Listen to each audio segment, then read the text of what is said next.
Namaskar and welcome to this exciting episode of Sattology Debunking Mythology. We were discussing Arundhati, Darshan, Nyaya. Nyaya means a policy or the Logic. logic or and just judgment or the final definitive answer. And then so we are discussing that, and this is a part two of the show that you just saw. It was live 24 hours, last 24 hours. And this show we'll have to have you have to still digest that show, so we're going to have we delay this one for some time. And but still you're already watching live. And importance is, how do we calculate our times here to do good things in life? Sometimes, we always blame the stars, but after watching this show you'll stop blaming the stars and you'll start working according to the stars. So that's a good way to learn and use practically in our own life. And so this is a science, not a dogma. Everyone else tells you what to do.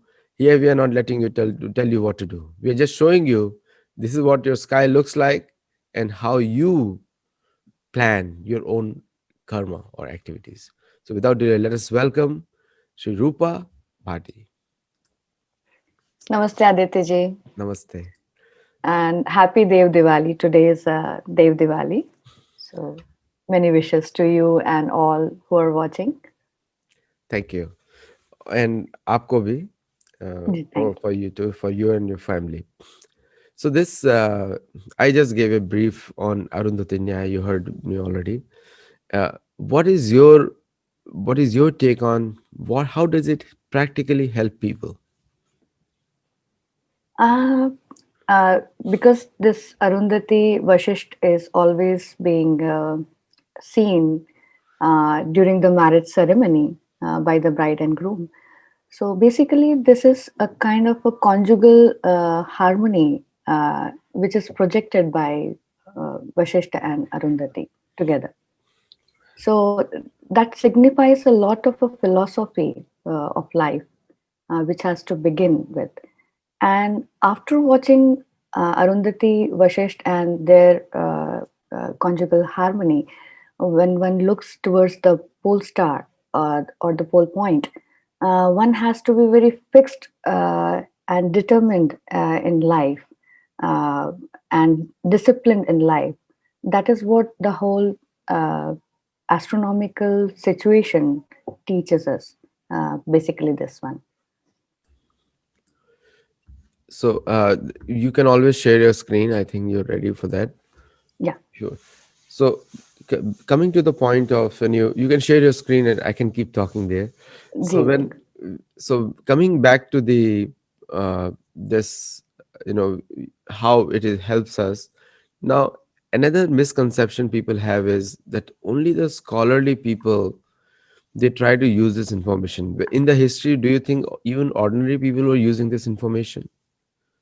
Yeah, ordinary people were also using this information, and I think uh, this was like for everyone. Those who were getting married after certain age was like attained, and after that they had to go into this conjugal harmony. So that was the kind of thing everyone of every varna, every person who is following the Hindu Sanatana Dharma has to follow these ideals, which are being prescribed in the Griha Sutras and Shrota Sutras. Mhm. Uh, Daily dharma. Actually, dharma doesn't mean religion.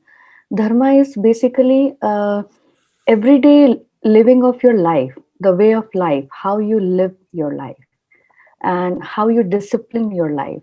Uh, that is all prescribed in these manuscripts and these texts, which guide us towards day to day life, how you do your karma, how you discipline yourself with your family life, with your studies, with your trade, and whatever which is involved in your life uh, to live, basically.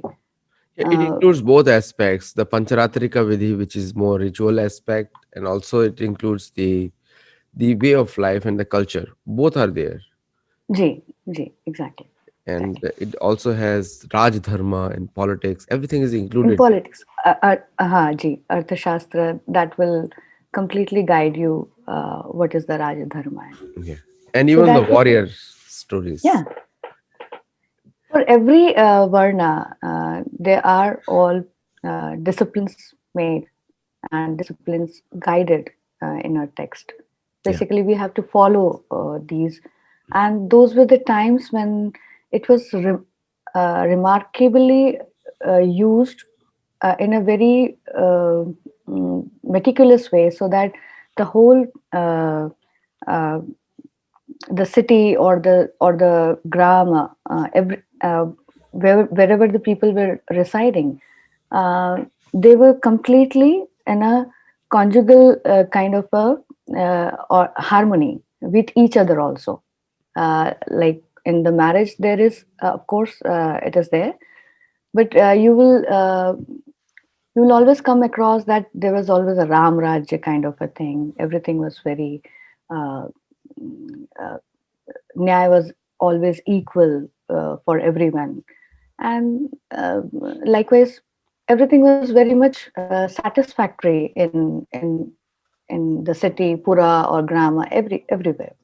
So there were less crimes because of these subhashitams and uh, good good texts which were being taught.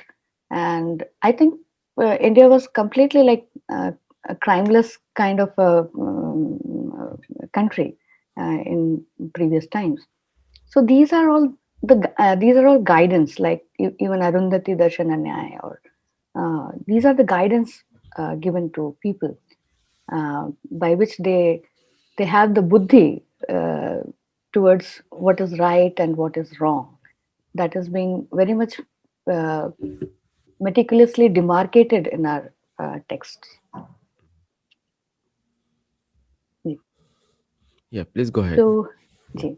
So we last time saw the Maxim Arundhati Darshananya, and we also corroborated a bit Tattari Aranyaka's Rishinam Arundhati.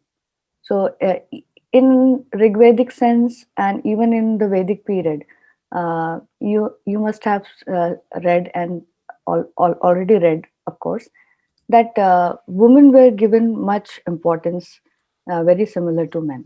So we have 27 to 28 rishikas in Rigveda, who are drishtas, who are making mantras also, who are visualizing mantras, and uh, the perceptions are being kept as a memory in Rigveda. Likewise, in the Brahmana times also, we see Maitreyi and Gargi, all are uh, having discourses and all are having debates also, very equally with the men like Yagnavalkya and other rishis. So we see a kind of uh, there had been a quite equal status uh, given to women with men. Uh, I also showed how Ashwalayan Griha Sutra uh, describes Alcor and Miser as Vashishta and Arundhati. And this is being, as I told, very much used in the marriage ceremony for the conjugal excellence by the bride and groom. And to understand anything in Sanskrit, one has to go deeper into the etymology. And that is why I took to Arundhati, that is negation with Rudh, to confine. And that makes the one who does not confine or hinder good works. So she is always like, Arundhati is always like going ahead with good works and also making the sages to work better. She is always there for help, and kind of helps are also being described in Mahabharata in many parvas. So you can read how she is like discussing things with sages and likewise. Uh, Here I also came across Arundhati Jani, a very interesting name of Vashishta. And this is how who knew or found out, and knew or found out it is a pair or husband of Arundhati. So basically, the meaning of Arundhati Jani is to know something from which is not known. So again, the similar Nyaya is coming exactly in a single name here itself. Then I also made you understand that there are various magnitudinal stars, and Alcor's magnitude is 3.99, which is very faint. So here the magnitude is very faint, and the Vega is 0.03, which is very bright star. So in magnitude, they go vice versa. So zero point zero 0.03 Vega is very bright one, and Alcor's magnitude, that is Arundhati's magnitude, is 3.99. I will come to the last slide where I will explain how again Sthul Darshan, Arundhati Darshan and Nyaya is about.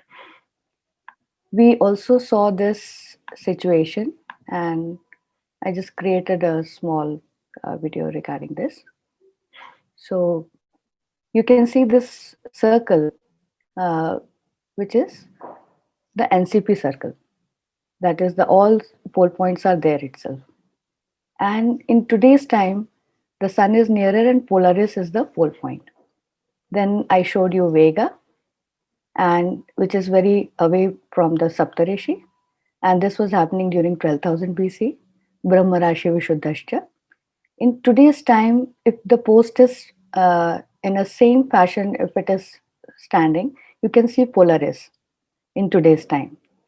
And again, going back to 11,000 BC, so Vega has gone a little further. We came to Hercules, Tau Hercules, 8,000 BCE. And every time we are standing there, but every time the pole point is changing because of the axial precession. So this circle is axial precessional circle. So it is coming nearer to Saptarishis.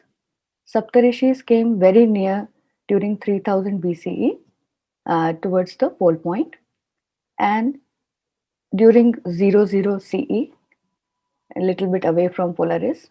In today's time, we can see these stars. And during 4000 CE, coming times, Cephus will be the pole star. It was happening in 24,000 BC also. Going back in time, again in 18,000 BC, this was the pole point. And you can see that all the pole points are changing with the change of axial precession. So this was the thing Brihadratha was also watching during his times. So he was saying that pole star is going away from the pole point, and this was the situation.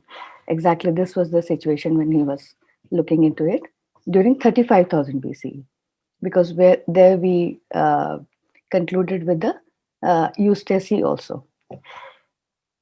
Then we saw that that तो वो पूरे अलग अलग काल में कैसा दिख रहा है वो हमने समझा. In this we found that how in the same night how this will appear. So Arundhati, Vashisht, the Saptarishis are moving around the pole point, and it is quite away. You can see quite away, and it makes a complete circle for the whole night. So it comes down when during the dawn period it will appear here. So we saw that during crossing of the meridian, there also Arundhati is crossing first, and this is the situation during 11,000 BC. Then we understood about the relationship between Saptarishi and pole point and pole star. So we understood how this name would have appeared to Rigvedic sages, and they named it Saptarishi. So before that, this was a very discrete star, very prominent question mark kind of a star. When you go out during the Vasanta season, before Vasant, and in today's time also, you can very well see in the northeast side the Saptarishi is rising and setting during the morning times in the northwest side. So in different kala, in different times, it was the pole point was away from Saptarishi. Sometimes it was nearer to Saptarishis, and that is why the Rishi name came in. Rishi means Rashmi, Rashmayaha, Rajju, Rassi, the one which is pulling or uh, expelling. It's kind of elasticity you can see every time the pole is very coming nearer, and that is why it appears like it is pulling towards the Saptarishis. So this is how the for the whole 26,000 years this situation gets created, and in that situation there are some portion where Arundhati also goes ahead of Vashishta, and during that time there was no pole stars, and the magnitude of uh, Arundhati is so faint that after, if any human is able to watch that star, they can come to a conclusion where the other faint pole point can be. So if that is not visible, that means they were only restricted to Arundhati. And after seeing, so that Shot Sutra or the Ashwal and Shot Griha Sutra will be like constrained, and people must be very much worried about where is the pole point, because pole star is not visible.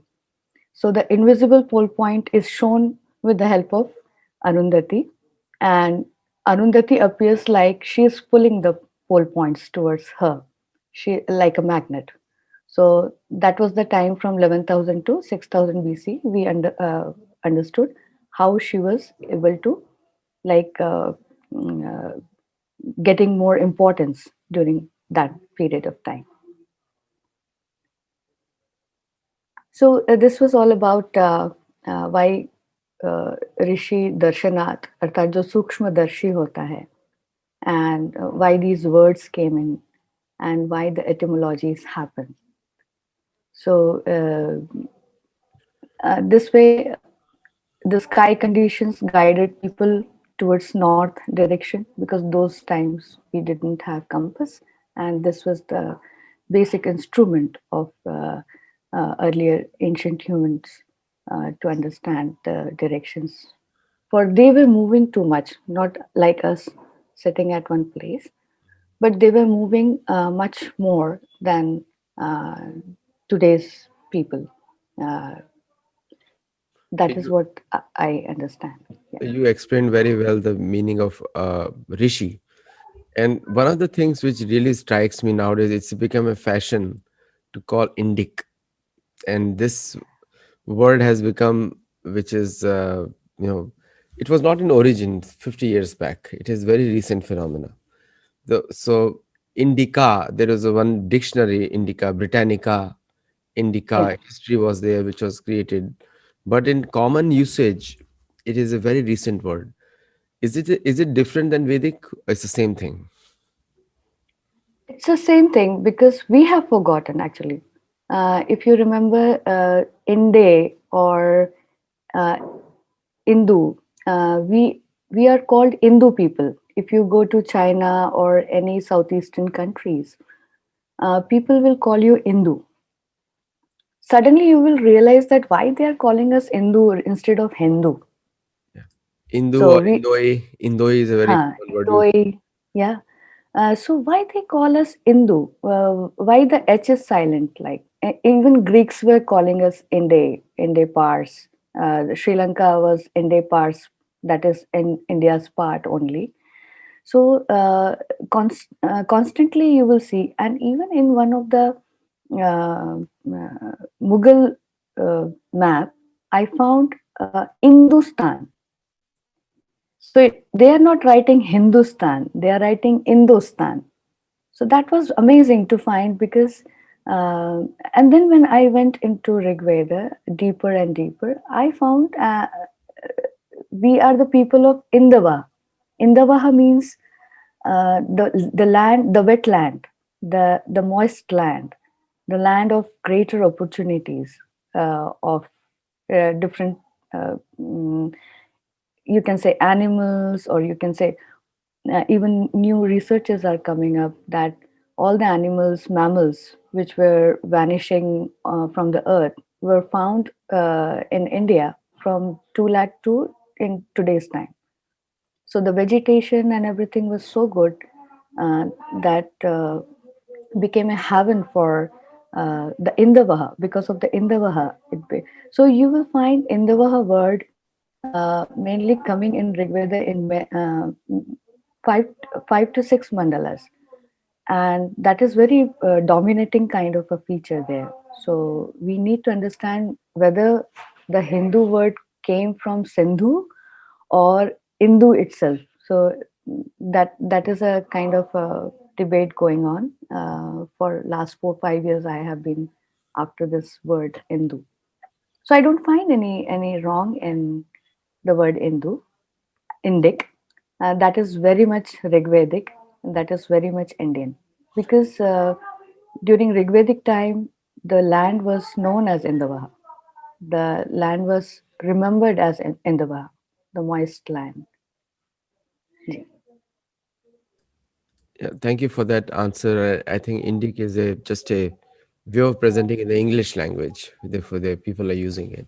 But still, it is related to Vedic scriptures. Vedic, sir. Bilkul, bilkul. We cannot deny that. Ji. And in the you have written the Big Dipper constellation.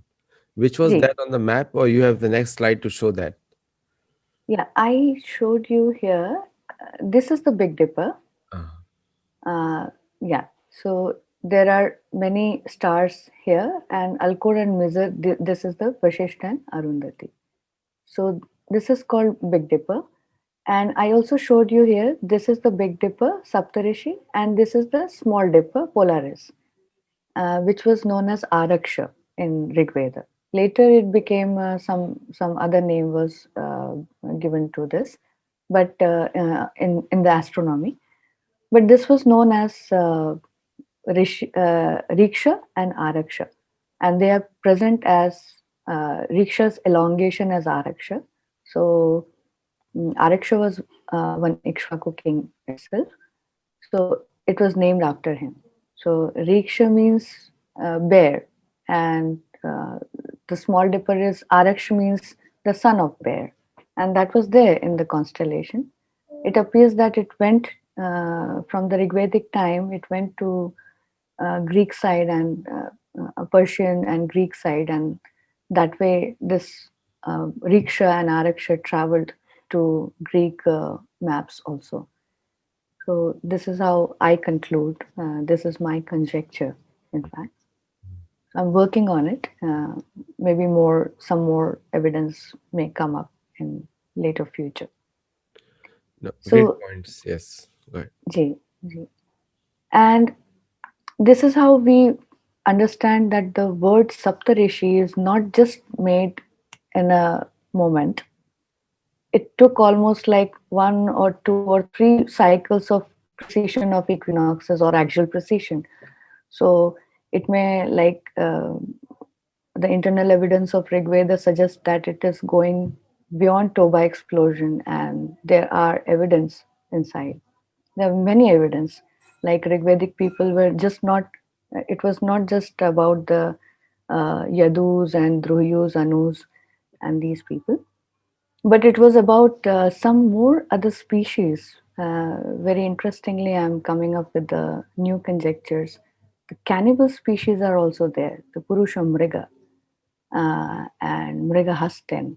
These Purushahasten, these are some different kind of species which Rigvedic people were continuously resisting.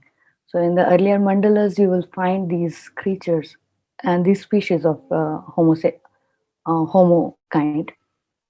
We don't know whether it was Neanderthals or anything else. We don't know. But there are hints that they were resisting these people also. So, very interesting anthropological studies in Rig Veda, which nobody has taken up actually till to this date. This is a very sad thing about our scientific people, having background of such scientific knowledge, and they have not yet gone into this. No, So Saptarishi, it is yeah, a remarkable thing that a lot of world's history, science, and mathematics has come from Vedas, and yeah, everyone Vedas. has used that information and claimed it theirs, which is good because Veda is for the entire world, not for just Bharat Bhumi, but it's Ji, for ji. everyone. So that is true. But the just like when we take from somewhere, even though it doesn't belong to us, but just say a simple thank you is enough. Quite expected thing. Quite expected that you have taken from Veda and just claim it that it's from Veda, Just claim it. and Bilkul. it just makes you more authoritative. But when you start saying no, we have discovered it, and everyone throughout the generations has seen apple falling from a sky, doesn't mean the gravitational pull was discovered by one guy, but Bilkul. Gurutwakarshan was always there. Always there, and it is there in our text. I think the some scripture describe it, the Gurutvakashan. And those people are getting Nobel prizes, and the people who should be getting it, we are not even acknowledging them. Bilkul. I So that agree. is so that is called theft, plagiarizing. Ji, ji. Yes, go ahead. So this is such a beautiful word, Saptarishi. So in this Saptarishi, the Rishi suffix itself makes us understand that how much time lapse must have been gone through to make this word. So finally, it appears in 10th mandala, 10th mandala of Rig Veda. So you can understand how many cycles must have gone to visualize how it is coming nearer and how it is going away from the pole point. And every time different pole stars are coming up near the pole points. And how Brihadrata is also like visualizing that, and he's saying that now that is drifting away.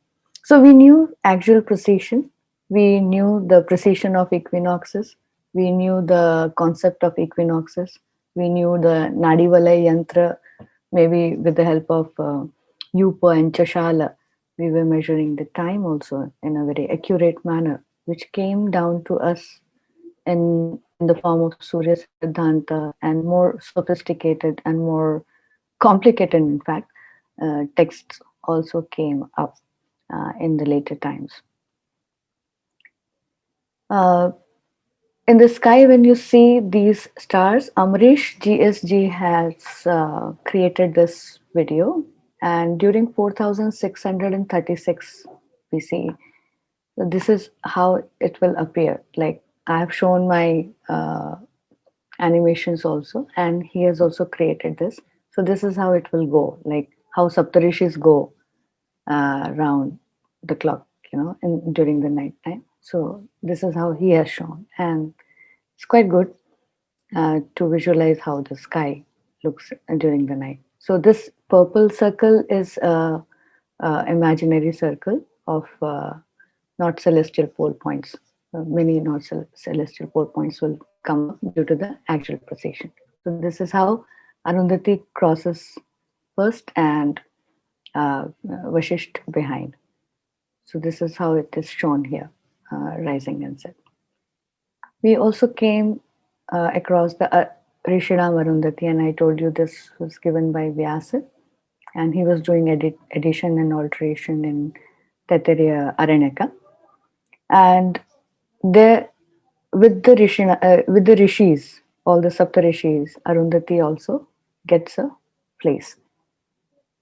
Then we understood a bit about why this Nyaya was needed, why this Lokik Nyaya, what was behind this Nyaya. We understood that. Then we understood where this she gained that much importance that she got the mention also in Tatiryanaka.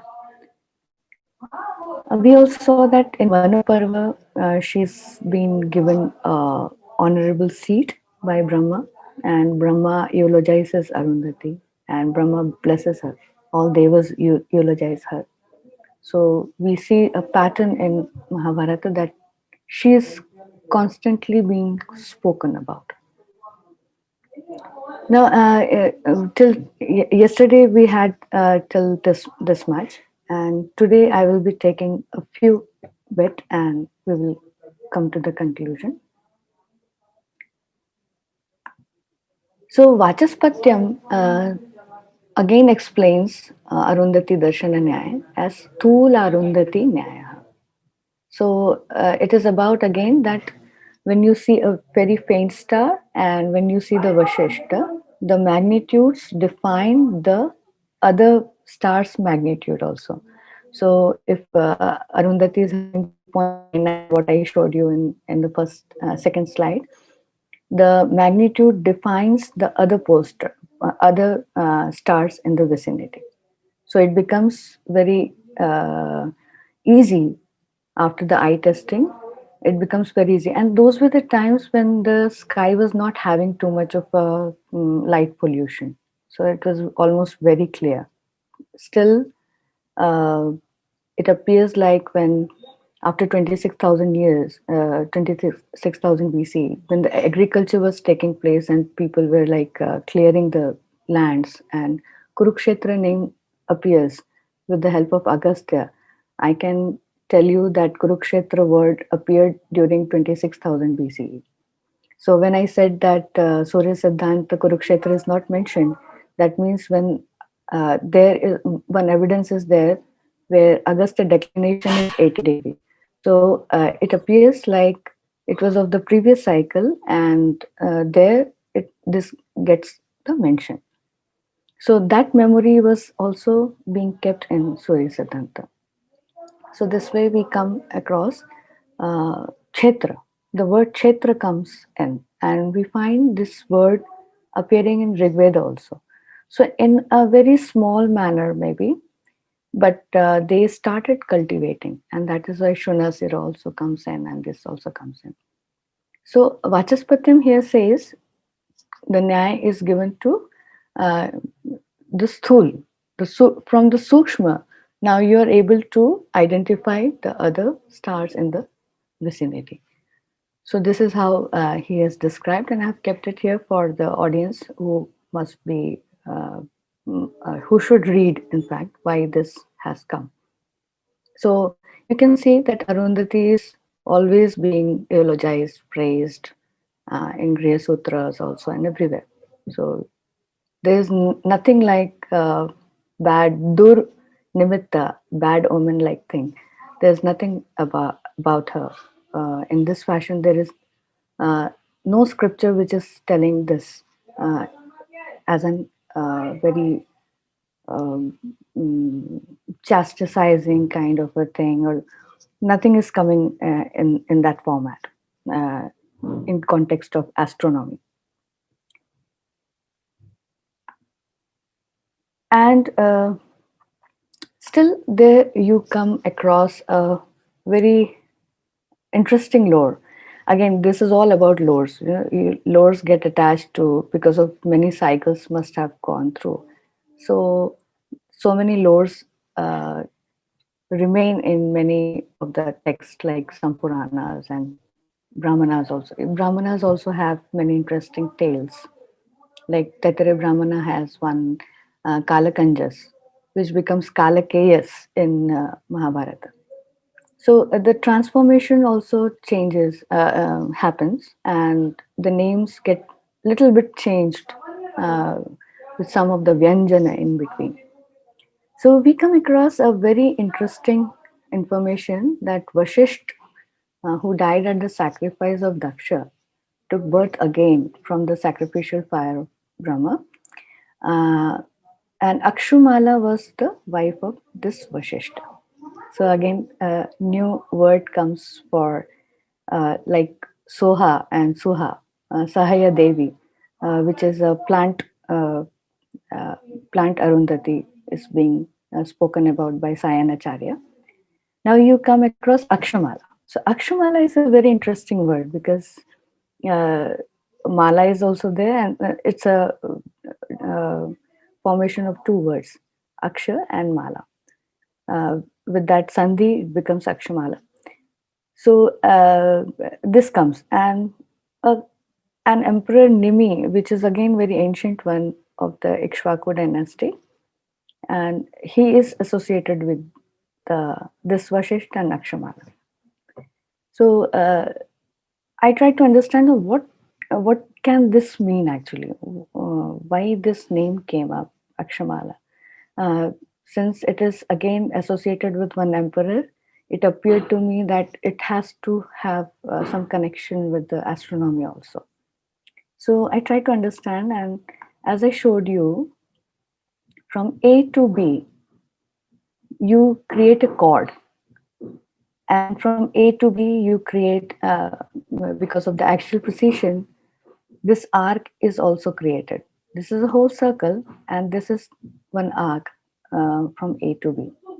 So you can see this portion is getting an arc and chord, and all the pole points. So pole is aksha, axle. So pole is axle.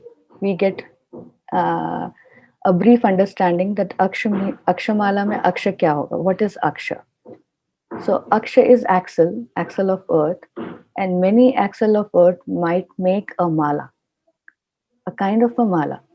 So, but what is aksha exactly?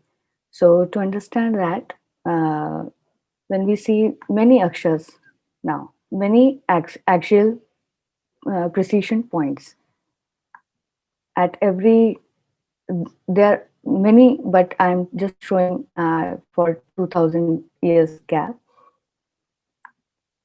This way, 6000, then 4800K. So 4600K तक ये chord बनता है when Arundhati is ahead of Vashisht. So it creates a kind of arc. Now we were very good at sine table, chord, arc, center of the circle, the pi, value of pi. Everything was known to us Indians. So there is a kind of mystery with the Akshamala word of Arundhati. So I'm trying to a little bit solve this, and this is very interesting because this has not come out anywhere. Even in my blogs, I have not taken up this matter. So Akshamala comes with the help of word Aksha, which means an axle or the axis.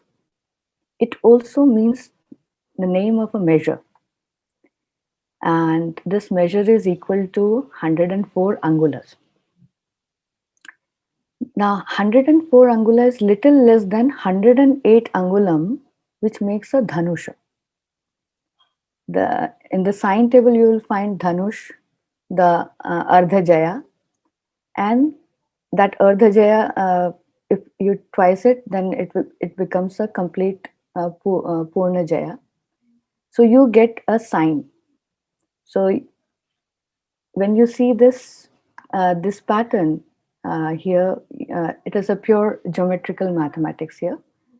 So it appears to me that these people were visualizing that this portion, which was not having a good pole star, they measured it in the form of name Akshamala, which was in some previous cycle that they may have measured. Because at every cycle, you will find there will be no pole star here.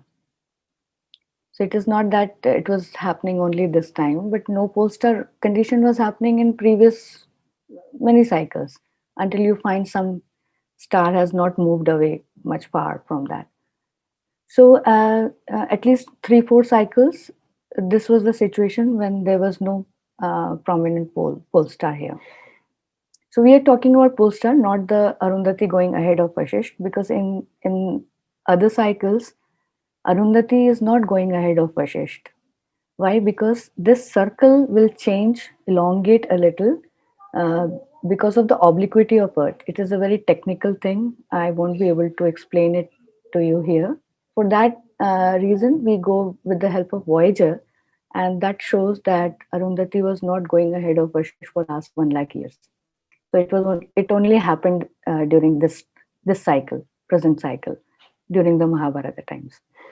But the condition of no pole star will always be there. For last 3-4 cycles, there were no good pole star in this situation.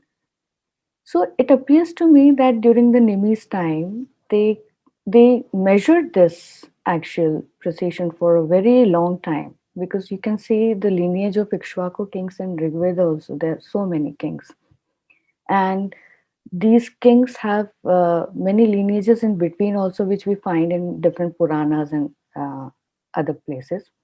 But overall, many of the names have been lost. We don't find now, neither in Rig Veda nor in Brahmanas nor anywhere. Contradictorily, we find some few like Brihadrata, I said. Likewise, we find, but it is very difficult to find names. So now this is creating a kind of a bow. So if you see this arc is little less than Dhanusha, and that is why the name Aksha Mala. So this is my conjecture. I have come to a conclusion through all this pratyaksha and agama. So agama is your knowledge, your scriptural knowledge, your text, and pratyaksha is your perception, what you're seeing and what you're able to grab from that, uh, and then you connect the dot. That is your anumana, and this is the pramana. This is the process of knowing. So I encourage the young generation to go in this fashion to find out the proof of whatever you are trying to read and derive on either mathematics or astronomy or anything. सो अगर शून्य हमारे यहाँ से निकला है तो पूरा world, पूरा कॉस्मोस के बारे में भी सारी जो विचार है वो भी हमारे यहाँ से, जो फलसफे हैं, जो फिलोसॉफीज है वो हमारे यहाँ से ही निकली हैं. So we need to understand each scripture in this fashion, and I hope many youngsters will be coming up with more great pramanas, process of knowing about whatever they want to know. So this is how I will like end up here today. Thank you, Rupaji, for presenting it so well. One of the questions that really comes up when we discuss these kind of topics is that, the normal complaint is esoteric, the very very esoteric. I have one example, like person who has never visited India from United States. Until they go there, they won't find out what India looks like. They know Exactly. unless they go there, they don't look like. Similarly, these topics are like that. Unless you start a little bit, these programs are just an introduction. Like you have Ji. said, a lot needs to be done. Everyone has to fly their own plane, and Yeah, exactly. not literally, but everyone needs a license for that. And here also you need a license, like a guru like you or someone else, who can show some path. If everyone has watched a movie called Matrix, there's a blue pill and the red pill. So Ji. you still need an oracle or a guru. Ji. So if you do not have that, you may start like Columbus did. Columbus did not have that oracle, so he went in Ji. one direction and he ended up somewhere where he killed so many people. But he was searching for India, but did not, because they don't have oracle, so they ended up somewhere else.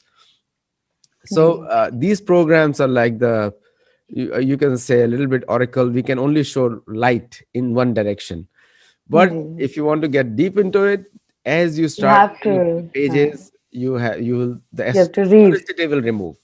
Exactly, exactly.